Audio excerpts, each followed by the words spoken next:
Preview.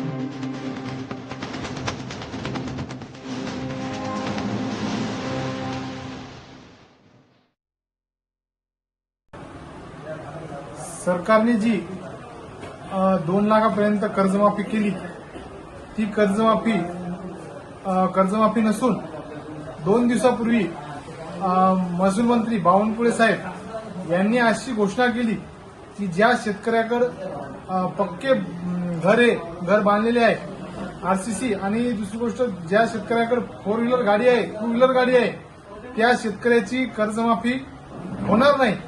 मग उद्योगपत्याचे जेव्हा तुम्ही कर्ज माफ करता तेव्हा कोणते निकष ठेवता तुम्ही आणि राईटअपच्या नावाखाली तुम्ही कर्जमाफी करता, या अनुषंगानं आम्ही सरकारचा निषेध करत आहे. आणि उद्या 2/4/2026 रोजी आमचे गाव आडुळी हे विकण्यास काढले आहे. तरी सरकारने जो घोषणा केली त्या निषेधार्थ आम्ही उद्या आमचं गाव विकणार आहे.